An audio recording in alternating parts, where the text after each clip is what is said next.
At her wedding, my daughter introduced me as the staff. Her new family laughed at my clothes. I stayed quiet and let them finish mocking me. Then I calmly took the microphone and made one short announcement, and their faces turned pale. My own daughter looked me dead in the eyes, then turned to an entire ballroom of Greenwich high society and called another man Daddy, all while I, the man who paid for every single diamond, every single flower, sat invisibly at table 18. But what she didn't know was that I held the power to stop her perfect lie dead in its tracks, a final check for $340,000 burning a hole in my pocket. My name is Jim Hayes, and I had just finished paying a cool $500,000 for Victoria's dream wedding. Imagine that.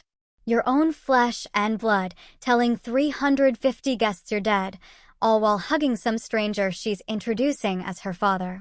Every single detail of that lavish affair, the fancy venue, the extravagant flowers, the sparkling crystal, was funded by the bank account of the dead father, who was watching from a table so far away it might as well have been another zip code. 26 years I'd spent raising that girl, 6 months planning this ridiculous wedding, and one moment of utter betrayal was all it took to change everything. What happened next? Even I was shocked. And believe me, those Greenwich socialites, with their old money and borrowed heirs, definitely didn't expect it from a simple plumber in a rented tuxedo. Have you ever felt completely invisible in a room full of people celebrating something you made possible? Because that night, my daughter learned that some debts come due in ways you never, ever see coming. It was Saturday, June 15, 2024, 4:30 in the afternoon. I pulled my 2019 Ford F-150 into the valet line at the Ashford Estate in Greenwich, Connecticut, right behind a parade of Bentleys and Mercedes. The valet kid, probably not much older than 20, looked at my truck like I'd just hauled a dead fish to dinner. But he took my keys. Professional courtesy, I guess. My rental tuxedo from Men's Warehouse, all $89 of it, felt like a cheap costume. Meanwhile, every other man there had suits costing more than most people's monthly rent. You learn to spot quality after 30 years in business, and these folks reeked of pretense. They had no idea who was really paying for their champagne.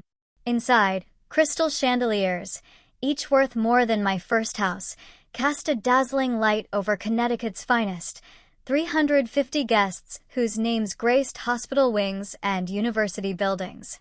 And there she was, Victoria, my daughter, floating through the crowd in her $32,000 Vera Wang gown. Our eyes met across the room for a split second. She looked away. A wedding planner, all business with a clipboard and headset, approached me. "You must be." She trailed off, checking her list. Table 18. Table 18. By the kitchen door. Where the staff rushed back and forth, where the sound system buzzed faintly, where you seat the relatives you have to invite but don't want to explain. "That's me," I said, a bitter taste in my mouth. Victoria was at table 1 center stage, with her new family, the Whitmores. Preston Whitmore III, her husband-to-be, came from money that was old when my grandfather was still farming in Ohio. I took my seat and watched her. She moved differently now, practiced, like she'd been born to this. When guests asked about her family, she'd point toward table 1 and smile.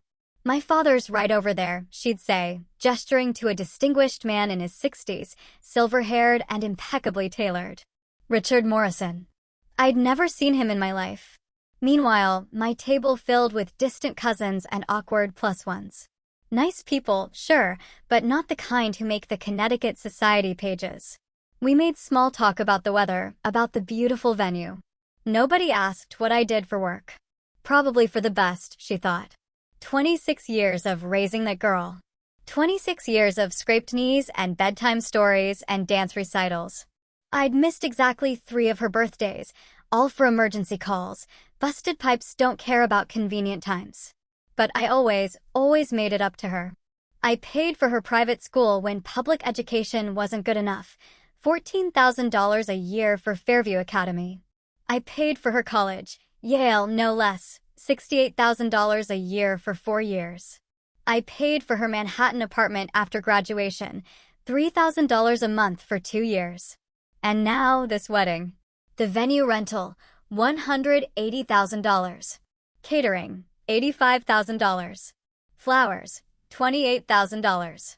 The New York Philharmonic String Quartet, $15,000. The 7-tier cake, $8,500. Every single detail. But in her eagerness to fit in, Victoria had forgotten one crucial detail.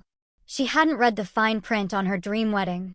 The cocktail hour dragged on, and the distance between my table and hers felt like miles. I watched Victoria pose for photos with the Whitmores, playing the role of the grateful daughter they'd saved from obscurity. Every forced smile was another knife twist in my gut. If I stayed silent tonight, I'd lose more than just money.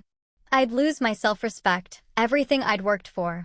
Let me tell you what 30 years of building Hayes Plumbing and Property Solutions really meant. I started in 1994 with a beat-up van and a toolbox. Worked 16-hour days, 7 days a week, for the first 5 years. Lived on peanut butter sandwiches and pure stubborn determination. But I didn't just fix pipes, I paid attention. I listened when customers talked about their lives, their problems. The lawyer with the leaking faucet was selling his building. I bought it, fixed it up, rented it out. Bought another. Then another. Now, 23 locations. Hayes Plumbing and Property Solutions.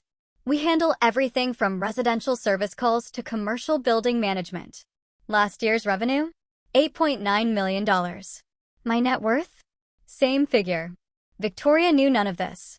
In her mind, I was still just the guy who came home with dirty hands and grease under his fingernails. The guy who embarrassed her at parent-teacher conferences because I wore my work clothes. The guy who wasn't sophisticated enough for her Yale friends. She had no idea her simple plumber dad owned more property than half the people in this room. But staying quiet meant accepting that she was ashamed of everything I'd worked for.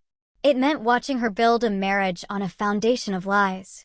It meant teaching her that family loyalty was negotiable, depending on your social status. The consequences would ripple through our family for generations. I reached into my jacket pocket and felt the folded papers I'd brought, bank statements showing the $500,000 transfer for wedding expenses. Contracts with my signature as the sole financial guarantor. Email threads with the wedding planner, Melissa Chin. 23 messages over 4 months. All addressed to Mr. Hayes and copied to Victoria. She knew exactly who was paying for this fairy tale. The guest list even included a reporter from the Greenwich Social Register, here to cover the wedding of the season. Whatever happened tonight would be documented, photographed, maybe even live-streamed. The Whitmores loved publicity, as long as it was the right kind. My attorney, Richard Poulson, sat 3 tables away. We'd worked together for 15 years. He'd flown up from Florida just for tonight, carrying a briefcase with documents that could change everything. I'd asked him to be here just in case. He thought I was paranoid. "Jim," he'd said over the phone, "she's your daughter. She loves you. This is just wedding stress." But Richard had never had to sit at table 18 while his daughter introduced strangers as family. Catherine Brooks, the venue manager, kept glancing my way. She knew who really signed the checks. When vendors had problems, they called me, not the Whitmores. I was the client. I held the contracts. I had the authority. The Whitmores thought their reputation and social connections made them untouchable. They'd never dealt with someone who built their power from the ground up, one satisfied customer at a time. They understood inherited wealth, not earned respect. If I challenged Victoria tonight, I'd be forcing her to choose between her new family and her real one. Between the lies she'd constructed and the truth she was running from. Between the sophisticated life she wanted and the working-class values that built it. But if I didn't challenge her, I'd be teaching her that love without respect was enough. That she could take everything I'd given her and give nothing back. That being ashamed of your family was acceptable as long as you did it politely. The cost wouldn't just be financial. It would be spiritual. I'd raised a daughter who thought character was something you could buy and sell. Who believed that loving someone meant never having to say you're grateful. My phone buzzed. A text from Victoria. "Daddy, please don't mention the plumbing business tonight. This is important to me. 30 years of sacrifice, reduced to an embarrassment to be managed." I looked around the room at the crystal and the gold and the flowers that cost more than most people's annual salary. At the guests who'd never worked with their hands or worried about making payroll. At my daughter, who'd learned to be ashamed of the very qualities that made all this possible. The decision crystallized in that moment. Because some lessons can only be taught the hard way. At 7:15, the cocktail hour was in full swing. 3 guests approached my table within the first hour. All had worked with Hayes Plumbing over the years. Margaret Henderson, whose flooded basement I'd personally fixed last winter. Dr. James Walsh, whose medical building we'd renovated in 2019. Sarah Chin, whose restaurant's plumbing emergency I'd handled on Christmas Eve 2022. Jim Hayes. Margaret's face lit up. I didn't expect to see you here. Father of the bride, I said simply. Her expression shifted. Confusion, then understanding, then something akin to sympathy. Oh my. Victoria never mentioned. She keeps her private life private, I said, but Margaret's voice had carried. Nearby conversations paused. Eyes turned our way. The whispers started immediately. That's the plumber. Victoria's father. I thought he was. Oh, didn't she say her father passed away? Within minutes, the stories spread like spilled wine across white linen. I watched faces change. Surprise, awkwardness. A few looked genuinely sorry for me. Most just looked uncomfortable, like they'd stumbled into a family drama they didn't understand. Preston Whitmore Sr., 72 years old, silver-haired, in a bespoke suit that probably cost $4,000, noticed the commotion. He approached my table with the confident stride of a man who'd never been denied anything. You must be Jim, he said, extending a manicured hand. Preston Whitmore. Victoria's told us so much about you. A polite lie. Victoria had told them nothing. Have we met before? He continued. You look familiar. I fixed your kitchen pipes last March, I said. Emergency call, Sunday morning. You were hosting a charity brunch. His smile flickered for a second, then returned, more forced. Ah, yes. Well, you do excellent work. Thank you. Victoria is fortunate to have such a practical father. Practical. Not successful, not accomplished, just practical. Like a tool you keep in the garage. He patted my shoulder, a gesture both condescending and dismissive, and moved away. But the damage was done. The entire room now knew the bride's father was the help. I watched Victoria's reaction. She'd seen the conversation, seen the whispers. Her face flushed red, then went pale. She said something sharp to Preston 3, who immediately looked in my direction. Not friendly. Curiosity, assessment, like he was calculating whether I posed a threat to his perfect evening. The string quartet played Pachelbel's canon. Servers circulated with champagne that cost more per bottle than most people spent on groceries in a month. The white orchids, flown in from Hawaii, filled the air with expensive perfume. But the mood had shifted. What started as elegant anticipation now carried an undercurrent of tension. Guests kept glancing between my corner table and Victoria's center stage position. The math didn't add up, and everyone knew it. Catherine Brooks, the venue manager, appeared at my elbow. Mr. Hayes, is everything all right? Professional concern. She'd been dealing with me for months. She knew whose signature was on the contracts. Everything's perfect, Catherine. If you need anything at all, please let me know immediately. She emphasized that word, signaling she understood the delicate dynamics at play. Catherine had worked events for Greenwich society long enough to recognize when social hierarchies were about to collapse. Preston 3 made his way over to me. 28 years old, Harvard MBA, trust fund baby who'd never earned a callus in his life. His handshake was weak, the grip of someone who'd never held anything heavier than a golf club. Sir, he said, I want to thank you for raising such an incredible woman. She is incredible, I agreed. Victoria mentioned that you've had some challenges over the years. Challenges. Like working for a living was a character flaw. We all have challenges, I said. And of course, but I want you to know that she'll never have to worry about money again. The Whitmore family takes care of our own. Our own. Like Victoria had been adopted out of poverty instead of choosing to abandon her family. That's generous of you, I said. Family is everything to us. Blood or otherwise. Blood or otherwise. The insult was subtle but unmistakable. Victoria might carry their name now, but she'd never really be one of them. She'd always be the girl they rescued from working-class obscurity. Preston 3 smiled, the kind of smile sharks probably wear before feeding, and returned to his table.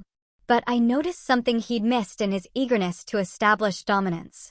The attorney I'd hired was already walking toward the stage. Victoria caught my eye across the room. For just a moment, our gazes locked. I saw fear there. Not the usual social anxiety that plagued her in high-pressure situations, but real fear, the kind that comes when you realize your carefully constructed world might be about to crumble. She'd built this new life on lies and borrowed sophistication. She'd traded her family's love for social acceptance. She'd chosen status over substance. But she'd forgotten the most important rule of any transaction: always know who holds the real power. And tonight, she was about to learn that power isn't inherited, it's earned. My phone buzzed again. This time it wasn't Victoria. Final payment confirmation required by 9 p.m. Catherine Brooks, venue manager. I glanced at my watch. 7:45, the ceremony would start in 15 minutes. Victoria's perfect timeline, executed with military precision. But timelines can change quickly when you're the one holding the checkbook. Richard Polson caught my eye from across the room and tapped his briefcase. Inside that leather case sat documents that could unravel this entire evening in minutes. Contracts, bank statements, emails, the paper trail that proved exactly who was making this fairy tale possible. Richard had initially questioned my decision to bring legal documentation to my daughter's wedding. "It seems excessive, Jim." "It's insurance," I told him. Now, I was beginning to think I might need that insurance after all. Catherine Brooks approached my table again, this time with 2 assistant managers flanking her. "Mr. Hayes," Catherine said quietly, "could we speak privately for a moment?" We stepped to the side of the room. "Sir, we've had some inquiries about the final payment schedule." "What kind of inquiries?" "The catering team needs confirmation on the outstanding balance. $340,000. The contract specified payment before service begins." I pulled out my phone and opened my banking app. The Hayes Property Solutions business account showed a balance that would make most people dizzy. More importantly, it showed the pending transfer to Ashford Estate Catering. Scheduled for 9:15 p.m. scheduled, not completed. "Is there a problem with the payment?" Catherine asked. "No problem at all," I said, "as long as the service meets the standards we agreed upon." Catherine's expression shifted. After 15 years in hospitality, she'd developed an instinct for when clients were about to become difficult. But she'd also learned to recognize real authority. "Of course, sir, everything will be perfect. I'm counting on it." As she returned to her team, I noticed how they continued to watch me. Not with casual attention, but with the focused concern they'd give their actual client. Because they understood something the Whitmores hadn't figured out yet. In business, signatures matter more than surnames. My phone rang. Unknown number, Connecticut area code. "Mr. Hayes, this is David Chin from Fairfield County Social Register. We're covering the wedding tonight. I'm not interested in interviews. Actually, sir, I was calling about the catering situation. I understand there's been some confusion about the payment structure." Word traveled fast. Someone had talked. "No confusion," I said. "Everything's exactly as it should be. Will the reception proceed as scheduled?" Interesting question. David Chin wasn't calling about social coverage.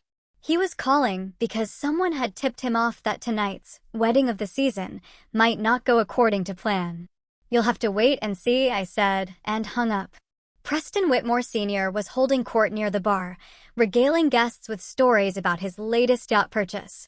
$2 million for something he'd use 6 weekends a year. He spoke loudly enough that everyone could hear about his casual relationship with money. Old money loves an audience almost as much as it loves itself. But old money also makes assumptions. They assume that because they've always had wealth, they understand how wealth works. They assume that social connections are the same as business relationships. They assume that a working-class man in a borrowed tuxedo poses no real threat to their carefully ordered world. Tonight, they were about to learn the difference between having money and controlling it. The ceremony was about to begin. Victoria's moment of triumph. But every perfect moment depends on someone keeping the lights on. And I was the one holding the switch. At 8:45 p.m., dinner service was in full swing, and the mood had shifted from cocktail tension to celebration. The ceremony had been flawless. Victoria radiant in her Vera 1 gown, Preston 3 playing his part with practiced perfection. Even I had to admit, they looked good together. But the real test was about to begin. Preston Whitmore Sr. stood to give his toast. The room quieted. Crystal glasses caught the light from those $25,000 chandeliers. The moment felt suspended, perfect, like a photograph from a society magazine. Friends, family, and honored guests, Preston Sr. began, his voice carrying the authority of old money and older privilege. Tonight we celebrate not just the union of two young people, but the joining of two families. Polite applause, knowing smiles. Everyone understood their role in this performance. Victoria, he continued, turning toward my daughter, you have brought such joy to our family. Your grace, your intelligence, your character. These are the qualities that make us proud to call you our daughter. Our daughter. The phrase hit like a physical blow. But I especially want to thank the man who raised you to be the remarkable woman you are today. Preston Sr. raised his glass and looked directly at Richard Morrison, the distinguished stranger sitting at the head table. To Victoria's father, a man who embodies everything we admire about integrity and dignity. The room erupted in applause. 350 people rose to their feet, glasses raised toward a man who had never changed my daughter's diaper, never stayed up all night when she had a fever, never sacrificed a single thing for her happiness. Victoria beamed, her smile radiant and grateful. She raised her own glass toward Morrison, mouthing, I love you, Daddy, for all to see. 26 years of fatherhood, erased with a single toast. But Preston Sr. wasn't finished. Victoria often tells us how fortunate she is to have been raised by such a principled man. How his guidance shaped her into someone who understands the importance of family loyalty and doing what's right. His voice carried across the room with perfect projection. In a world where so many young people lack proper role models, Victoria had the blessing of a father who taught her the difference between class and mere wealth. The irony was so thick I could taste it. Richard Morrison, Preston Sr. continued, gesturing grandly toward the impostor, thank you for giving us the gift of your daughter. Tonight we officially welcome her into the Whitmore family, knowing that the values you instilled in her will guide her for the rest of her life. The applause was thunderous. I watched as guest after guest turned toward Morrison, nodding approval. Some wiping away tears at the touching tribute to fatherly love. No one looked at me. I sat at table 18, invisible in my borrowed tuxedo, watching my daughter accept praise for values I had taught her, while crediting a man she'd probably met 6 months ago. But then something interesting happened. Margaret Henderson, who'd spoken to me earlier, stood frozen with her glass halfway to her lips. Dr. Walsh looked confused, glancing between Morrison and my corner table. Sarah Chin had stopped applauding entirely and was staring directly at me with an expression of growing outrage. They remembered our conversation. They knew who the real father was, and they weren't the only ones. Catherine Brooks stood near the kitchen entrance, her professional smile strained. She held her phone, probably checking on the final payment that still hadn't been processed. Her assistant managers flanked her, all three watching my table with barely concealed anxiety. The catering staff had paused their service to listen to the toast, but I noticed how their supervisor kept glancing at his watch. 9 p.m. final payment deadline. They'd been told that service might be interrupted if certain conditions weren't met. Preston Sr. concluded his toast with a flourish. To Victoria and Preston, may their marriage be as blessed as the family that raised her. The room exploded in celebration. Guests surged toward Morrison to offer congratulations. Victoria hugged him tightly, tears streaming down her face. Whether from joy or relief, I couldn't tell. But I noticed something else. David Chin from the Fairfield County Social Register stood near the exit with a photographer, both watching the scene with the intense focus of journalists who sensed a bigger story developing. Chen's phone was already out, recording everything. Richard Pole's son had positioned himself near the stage, briefcase in hand. When our eyes met across the room, he nodded once. Ready. My phone buzzed with a text from Catherine Brooks. Sir, we need to speak immediately. Payment issues. I stood up from table 18. The room was still celebrating, glasses raised, people laughing and congratulating each other on witnessing such a touching family moment. But a few guests noticed my movement. Margaret Henderson watched me with growing understanding. Dr. Walsh had gone pale, realizing what was about to happen. I walked slowly toward the stage where Preston Sr. still stood, basking in applause. Each step felt deliberate, final, the point of no return. Victoria saw me coming. Our eyes met across the crowded room, and in that instant, I saw her recognize something in my expression that she'd never seen before. Not disappointment, not hurt, but resolution. Preston III stepped protectively closer to his new wife. Preston Sr. continued accepting congratulations, oblivious to the shift in energy around him. But Catherine Brooks was already moving, her team spreading out around the room's perimeter. The catering staff had quietly stopped serving. David Chin raised his camera. Because sometimes, the truth has to be spoken loudly enough that everyone can hear it, even the people who don't want to listen. I reached the edge of the stage area. Preston Sr. finally noticed my approach, his celebration smile faltering slightly. He probably thought I was coming to thank him for his gracious words about Morrison. He had no idea I was coming to introduce myself. I reached for the microphone. Excuse me, I said. The room didn't quiet immediately. Conversations continued, guests still caught up in the emotional high of Preston Sr.'s toast. But those closest to the stage began to notice something unusual. A man in an ill-fitting tuxedo approaching the microphone that had just been used to honor someone else entirely. Preston Sr.'s expression shifted from confusion to alarm. Sir, I'm not sure this is. My name is Jim Hayes, I said, my voice carrying across the room through the sound system. And I'm Victoria's father. The effect was immediate. Conversation stopped mid-sentence. Glasses paused halfway to lips. 350 people turned to stare at the man who just disrupted the perfect evening. Victoria went white. Preston III stepped forward, probably planning to have me escorted out, but I held up my hand. For the past 30 minutes, you've been celebrating the wonderful father who raised my daughter. I gestured toward Richard Morrison, who looked like he wanted to disappear into his chair.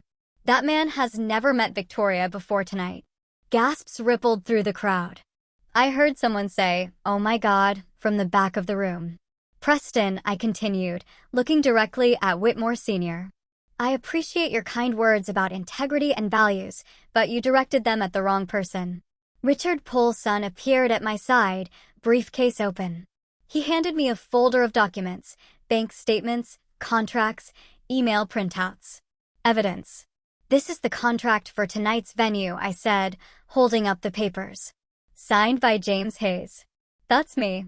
This is the catering agreement for $85,000. Also signed by James Hayes. The flowers contract for $28,000. The musician contract for $15,000. Every single vendor agreement for this evening. I could see faces in the crowd shifting from confusion to understanding. Margaret Henderson was nodding grimly. Dr. Walsh looked sick. The total cost of this wedding is $500,000. Every penny paid by Hayes Property Solutions. That's my company. Victoria found her voice. Daddy, please don't. Don't what? I asked. My tone still calm, but carrying more edge now. Don't tell the truth? Don't embarrass you? Don't exist. Preston Sr. stepped forward. Now see here, you can't just. I can't what? I cut him off. Pay for my daughter's wedding? Because that's exactly what I did. I held up my phone, showing the banking app. This is the business account for Hayes Property Solutions. Current balance, $12.3 million. Tonight's wedding expenses transferred in full. The room was dead silent now. Even the catering staff had stopped moving. Hayes Property Solutions, I continued, is a company I built over 30 years. We started with residential plumbing and grew into commercial property management. 23 locations, $8.9 million in annual revenue. Not bad for a simple plumber. Catherine Brooks approached the stage, flanked by her assistant managers. "Mr. Hayes," she said, loud enough for everyone to hear. "We need to discuss the final payment authorization." Perfect timing. "Of course, Catherine, you need the final $340,000 before you can complete tonight's service." Preston Sr. looked confused. "What final payment?" "Everything was arranged." "Everything was arranged by me," I said. "Through my attorney, my accountant, and my business manager. The Whitmore family has no financial involvement in tonight's celebration." I turned back to the crowd, many of whom were now pulling out their phones to record what was clearly becoming the most dramatic moment in Greenwich social history. For 6 months, Victoria asked me not to mention my work at wedding events. She was embarrassed that her father was just a plumber. She wanted to fit in with her new family's social circle. I understood that. I wanted her to be happy. Victoria's tears were flowing freely now, but not tears of joy. But tonight, she went one step further. She told you all that her father was dead. She introduced a complete stranger as the man who raised her. She erased 26 years of our relationship to maintain her social status. The crowd was restless now. Whispered conversations, shocked expressions, phones recording everything. "Preston," I said, addressing Whitmore Sr. directly. "You spoke beautifully about family loyalty and doing what's right. You praised the values that shaped Victoria into the woman she is today. But you gave credit to the wrong man." I held up a printed email thread. "These are communications between Victoria and wedding planner Melissa Chin. 23 emails over 4 months. Victoria was copied on every message. She knew exactly who was funding her dream wedding. David Chin from the social register was recording everything, his photographer capturing the stunned expressions around the room. "So now we come to the final payment," I said, addressing Catherine Brooks, but speaking loudly enough for everyone to hear. $340,000 to complete tonight's service." I reached into my jacket pocket and pulled out a folded check. The final payment Catherine needed. The check that would keep the reception running smoothly. The room held its breath. "Catherine, as the client whose signature appears on every contract, I have a question. Does this venue provide service to people who are ashamed of their families?" Catherine looked trapped. "Sir, because I'm not interested in funding a celebration of my own humiliation." I looked at the check in my hands. $340,000, made out to Ashford Estate Catering, signed and ready. Then I tore it in half. The sound of ripping paper carried across the silent room like a gunshot. "The contracts are void," I announced. "No final payment means no continued service. I believe that's standard hospitality industry practice." Victoria screamed. Not a cry of surprise, but a full-throated scream of panic and rage. "You can't do this," she shouted. "This is my wedding." "Yes," I said calmly. It was. The silence lasted exactly 3 seconds. Then chaos erupted. Victoria launched herself toward the stage, her $32,000 gown trailing behind her like a silk accusation. "Daddy, you can't. Please, there has to be another way." But there wasn't another way. That's what she'd never understood about business. When you make certain choices, you eliminate certain options. When you burn bridges, you can't walk back across them. Preston 3 grabbed my arm. "You're insane. You can't destroy my wife's wedding over some petty grudge." "It's not a grudge," I said, shaking off his grip. "It's a lesson in consequences." Catherine Brooks was already on her radio, speaking rapid-fire instructions to her team. "Attention all stations. Service suspension in effect immediately. Secure all payments. Contact vendor supervisors." The catering staff began clearing tables with professional efficiency. Servers collected wine glasses from startled guests. The string quartet stopped mid-piece, instruments lowering in confusion. Preston Sr.'s face had gone purple. "This is outrageous. I'll have you arrested. I'll sue you for everything you're worth." "On what grounds?" Richard Polson stepped forward, briefcase still open. My client fulfilled his contractual obligations. He paid $260,000 upfront. The final payment was contingent on satisfactory service completion. The service was satisfactory. Preston Sr. roared. "Was it?" I asked. "Because part of the service I paid for was treating my family with respect." That didn't happen. Dr. Walsh approached the stage, his face grim. Jim, I owe you an apology. I should have said something earlier. No apology needed, James. You're not responsible for my daughter's choices. But other guests were reacting differently. I could hear fragments of heated conversations. Despicable behavior. How could she do that to her own father? The Whitmores should have known. $500,000. David Chin from the Social Register was interviewing guests, his photographer capturing every moment of the collapse. This wouldn't just be local gossip. It would be documented, published, permanent.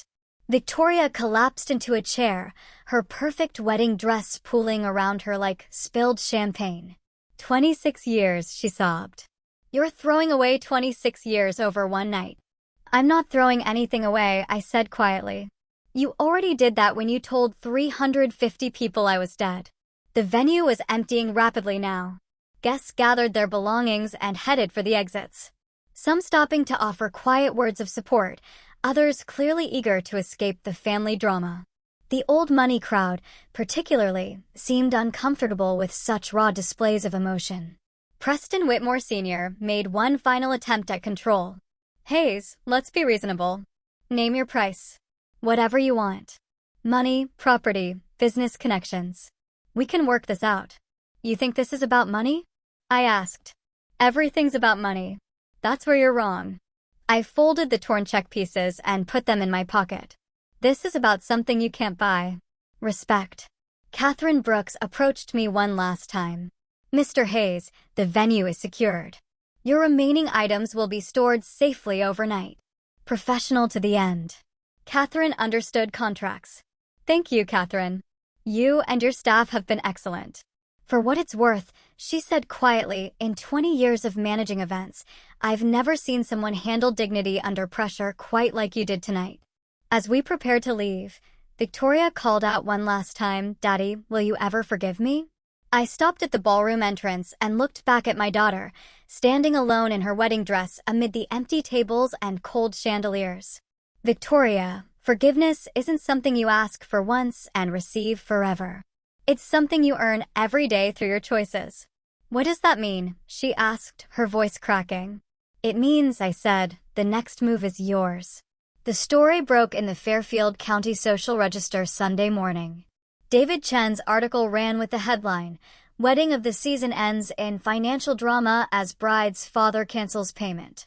It included photos, quotes, and a detailed breakdown of costs.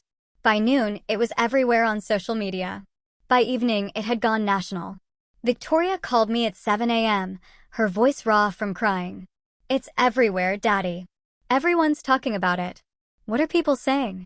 Some are calling you a hero. Others are saying you're vindictive and cruel. She paused. The Whitmores aren't talking to me.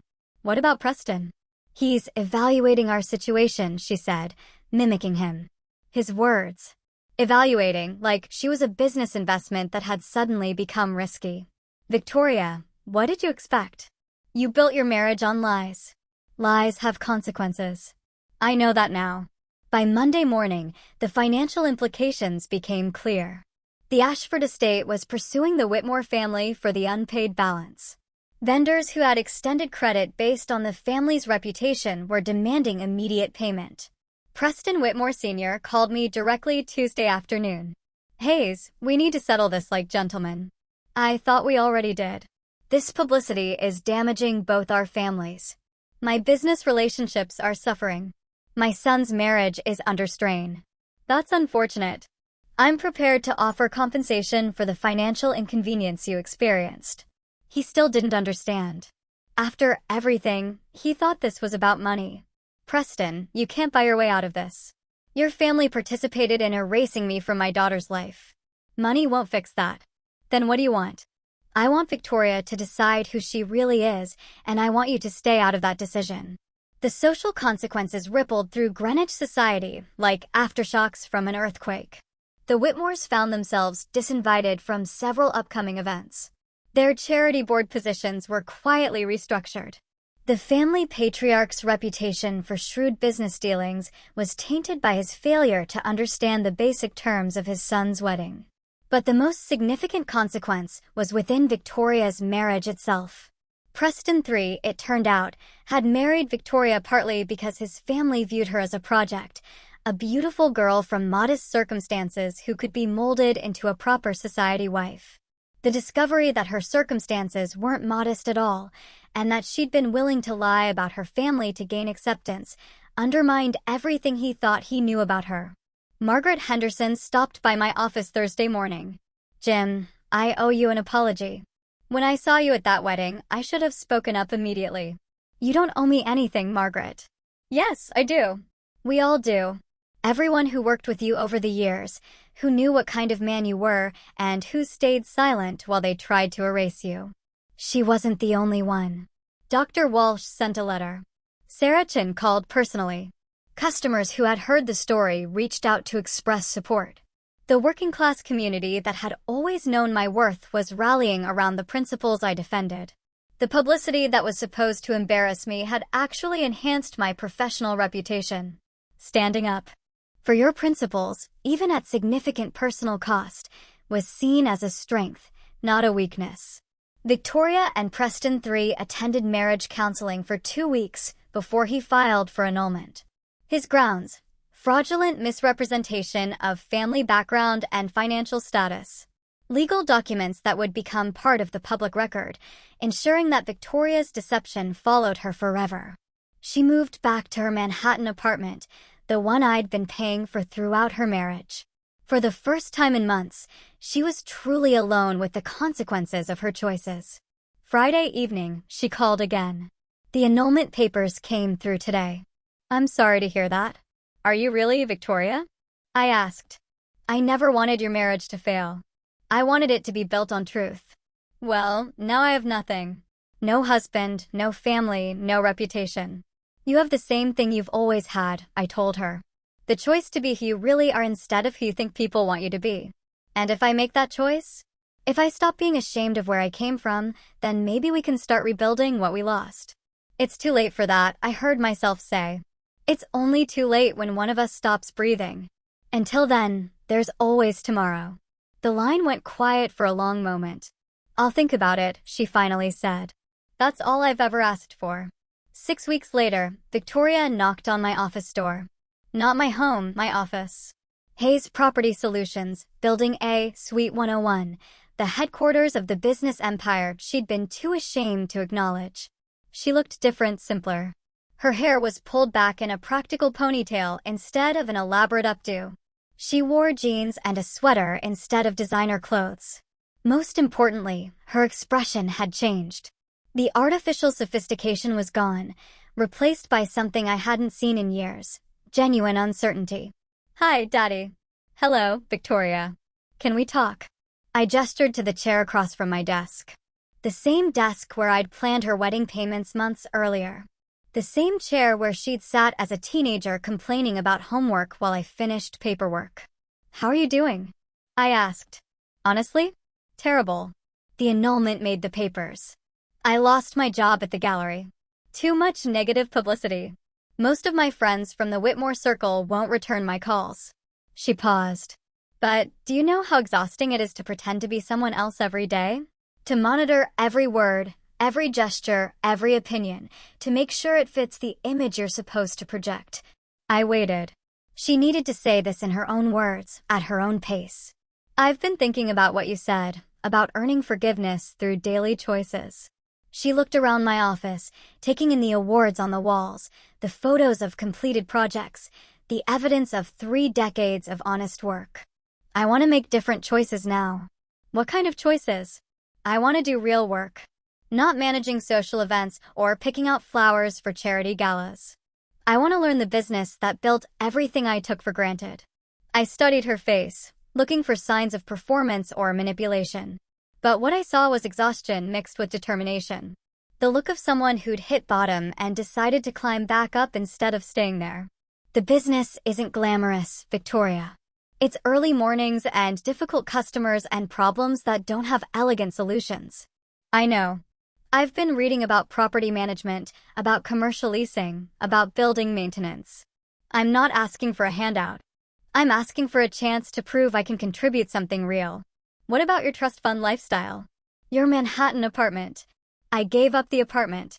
I'm staying at an extended stay hotel until I can afford something modest. She managed a weak smile. Turns out when your father cuts off your funding and your husband annuls your marriage, you learn about budgets pretty quickly. For the first time in months, I felt something I'd thought was permanently lost: pride in my daughter. There's a junior position open in our residential services division. Customer service, some basic project coordination. It pays $38,000 a year. That's more than I've ever earned in my life. It's also more than most people your age earn without experience. But you'd be starting at the bottom, reporting to managers who are younger than you, dealing with customers who might recognize you from the newspaper coverage. I understand. Do you? Because this isn't about redemption or making up for past mistakes. This is about whether you genuinely want to build something worthwhile, or whether you're just looking for another form of security. Victoria was quiet for a long moment, considering the question seriously. 6 months ago, I would have said I wanted security. But security based on pretense isn't really security at all. It's just delayed disappointment. She met my eyes directly. I want to build something real, even if it's small, even if it takes years. The job starts Monday. 8 a.m. dress code is business casual, not country club casual. I'll be there. As she stood to leave, Victoria paused at the door. Daddy, thank you. For the job. For teaching me that self-respect isn't something you can inherit or marry into. It's something you have to earn. Now you're starting to understand what I've been trying to tell you your whole life. She smiled, the first genuine smile I'd seen from her since she was 16. Then she walked out to begin the hardest work she'd ever done, becoming someone she could be truly proud of.